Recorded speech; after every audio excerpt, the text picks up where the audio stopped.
Hello, my name is Beck and welcome to a Do I Have That Book Trope challenge. Essentially what this involves is a bunch of questions that I have to answer. However, there are two rules.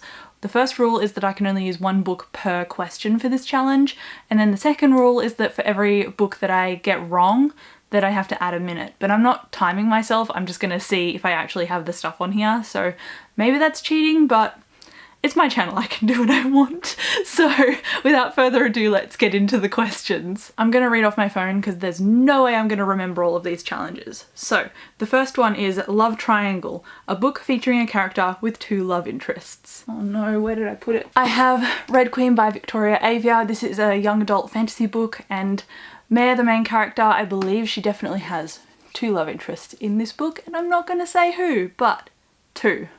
Challenge 1, done. The next question is Enemies to Lovers, a book featuring two characters that begin as enemies and it turns into love.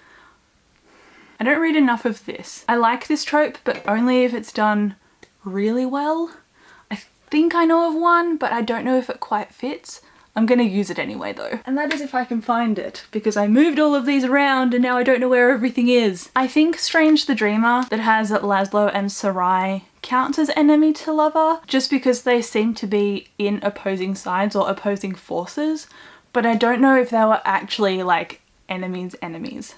I think they were just different entities that happened to be on opposite sides, if that makes any sense. Like there was no hostility. But anyway, Strange the Dreamer. The third question is The Chosen One, and that is a book featuring a character that is destined to save everybody / the world. I'm gonna have to go with Percy Jackson for this one. This is Percy Jackson and the Lightning Thief. It is a middle grade fantasy and it has a protagonist with a prophecy in it. So he is tasked with saving the world. I think this fits. Number 4 is Found Family, a book showing characters creating a chosen family from friends and those closest to them. And I have a Becky Chambers book on hand, and that is perfect for Found Family. It's an adult sci-fi. This is A Closed and Common Orbit. This is the second book in her Wayfarers series. I've got the other two books at my partner's house, which is where I usually film videos, but this one is the second after The Long Way to a Small Angry Planet, and then after this one is Record of a Spaceborne Few. And I'm particularly excited to talk about Becky Chambers because she has a new book coming out in February 2021, so I'm anticipating it wholeheartedly. Question number 5 is Grey Morality, and that is where characters feature that don't appear to be good or bad. Can I say The Invisible Life of Addie LaRue?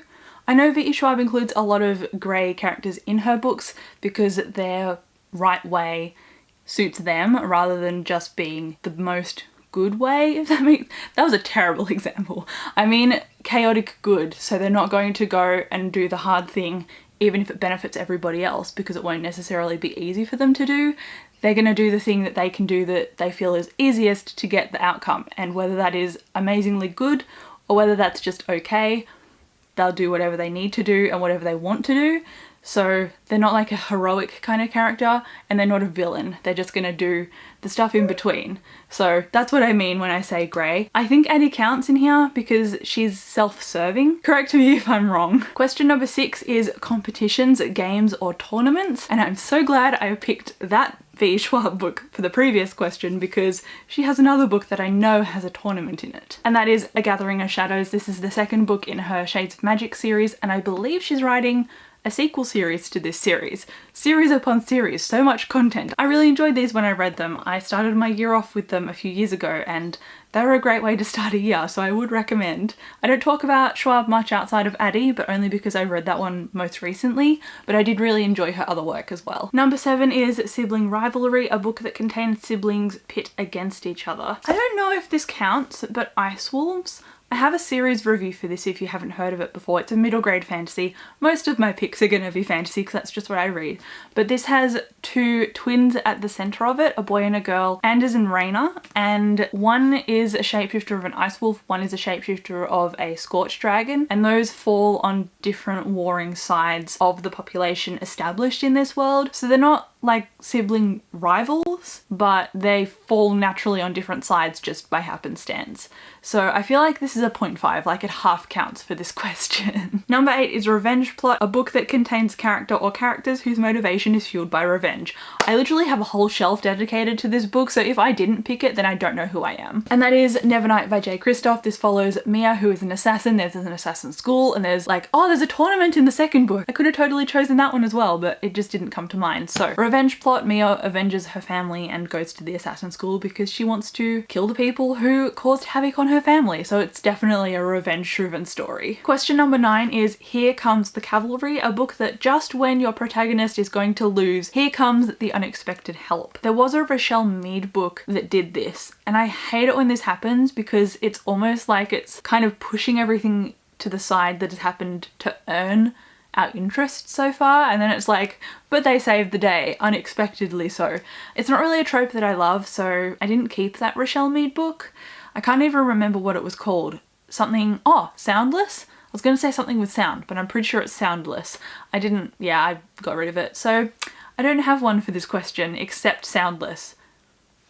Question number 10 is The Dark Lord, a book containing a character who appears to be evil for evil's sake. Am I going to choose Harry Potter? I don't want to. Instead of Harry Potter, I'm going with Stalking Jack the Ripper by Kerry Maniscalco. There is a serial killer in here and he does it just because he likes killing, so I think that is why I want to choose this. It's not like a magical dark one who wants to take over the world, but it is somebody who does terrible things in a self-serving way because it gives them self-gratification, and it's like a morbid, disgusting curiosity, so I think this one counts.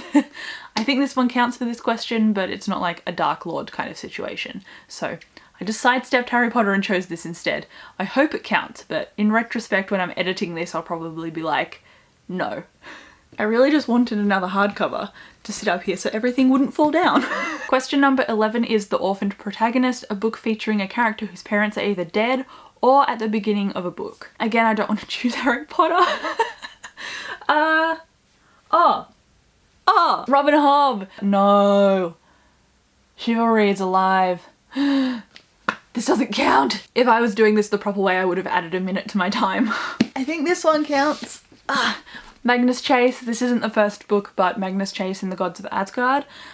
He is a Norse god, or Norse demigod rather, and he goes to a magical school, but he dies first. And so his parents aren't really around, he's on his own, he gets mugged, he dies. He goes to Valhalla, and that's where the school is, where they all train to be Norse demigods. So it's set in the same world as the Percy Jackson books. His name is Magnus Chase, his cousin is Annabeth, who is in the main series, so I don't think he has parents. I don't believe he does, but again, this is a bit of a grey area and I could be wrong. I hope I'm not though, for the sake of this question. Next is The Quest, a book featuring the main protagonist going on a journey for a particular goal. I think Dragon Keeper would suit this. I need to be careful here because I don't want to spoil anything in the Robin Hobb Elderlings universe, but there's a quest, I promise. Number 13 is Friends to Lovers, so pretty self-explanatory, two friends who end up developing feelings for each other. I don't know if I've got a fantasy for that, but I know I have a couple of contemporary books that may fit that bill. I think A Quiet Kind of Thunder fits this one because the two main characters are thrown together because this girl is a selective mute, the main character, and then a deaf boy starts at her school, and because she kind of has a grasp of sign language, she's the one who is tasked with showing him around, and so they become friends and then they have to navigate culturally different aspects of their lives and anxiety as well, and they do that very much together, and so they form a friendship, and that of course becomes a bit of a romance as well. I found this very cute and that's why I recommend it generally. It definitely fits the Friends to Lovers. Number 14 is The Book Loving Character, a book featuring a character who loves reading books. Oh dear, I've used Strange the Dreamer already, and Laszlo Strange works in a literal library, so I didn't really think that one through, but I haven't looked at the questions, so it just shows that I'm not cheating. Who likes books? Ooh, it's all the way on the top of my bookshelf though. Okay, I'm getting up. This is the fourth book in the series, but just pretend it's the first. Rhythm of War. One of the characters in here is Shallan, and she is a scholar, so obviously she loves reading, she loves books, so book lover in a book. Love that. Number 15 is Amnesia, a book featuring a character, normally the protagonist, who suffers from amnesia. I hate this trope. It undermines all of the emotional development and sacrifice that have come up to this point, so I hate this trope. There was this trope in the Winners trilogy and I hated it. I just hated it. So that is why I don't own that trilogy anymore, even though the covers are stunning. So I'll put them in the screen so you can see because those dresses are beautiful. But I just hate that trope, so it is not on this list. Actually, I just see a book out of my camera's view, so maybe that will count as well because it's done in a bit of a unique way in that book. The City We Became has the amnesia trope, but the way that it does it, it happens before we meet our characters because they're effectively a slate wiped clean so that the city can take over their mind. So because we're going on this emotional journey with them after the amnesia has happened and not before, I think this is a little bit of an exception to that rule, but usually I hate that trope, so let it be known. Number 16 is a magical school, a book featuring a school setting or a setting of the magical variety. I have a whole video recommending magical school books, but the one that I'm going to draw on is The Name of the Wind by Patrick Rothfuss. This is one of my absolute top 10 favourite fantasy books. It's an oldie but a goodie. I know some people don't like it, but hey, that's reading for you. It has a magical university in it and they can learn alchemy there. It is so cool. I love the writing, it's so lyrical. One of my favourites. I'll stop raving. Magical school. And then I'm on question 17. It only goes up to 20, so we're almost at the end. Number 17 is a bad boy character, a book featuring a character who is bad or brooding. That is really easy considering I've read the Raven Cycle series. I've got the Dream Thieves here. Ronan from the Dream Thieves is the bad boy character and he has a lot more emotional depth that you find out in here, but he definitely fits that stereotype. 18 is Resurrection, a book that features a character who you thought was dead and is back again. I feel like I can't name anything in this section without spoiling a book. Oh, this is problematic. I don't want to label anything. I'd say Magnus Chase because every time they die in the school they go back to their training ground, but if they die outside their school then they're dead. I've already used Magnus Chase though, and that is the only non-spoiler one I can think of. Yep, I definitely have some, but I'm not gonna say what they are, so let's move on to the next question. Number 19 is Redemption Arc, and that is a book featuring a character who was previously bad or evil and who wants to change. Saga? Maybe? There are a lot of grey characters in this one as well. So by redemption arc, it doesn't necessarily mean, oh my god, they're all suddenly good. It just means that someone changed their tune, which very much happens a lot in this. A lot of plot twists happen and a lot of character stuff happens. So that's not a spoiler. A lot of stuff goes down in these, and given that they're graphic novels and don't have a lot of room to move, the way that things are pulled off in here are incredible. And then number 20, the last question, is Forbidden Love / Romance, a book featuring a romance that can't work. I don't like forbidden romance. There are so many tropes on here that I'm just like, I don't like that, but it's true. I don't know. I don't think I have that one. That is the last question, so that's a little bit lackluster, isn't it? But there you go. That is the Do I Have That Trope challenge. Of course, I'll leave everything in the description below if you want to do it as well. Thankfully, my books didn't fall on me. Thank you for watching this video. I'll chat with you in the comments and I'll see you in my next one. Bye. Oh, these are so heavy. Oh, don't fall, don't fall, don't fall.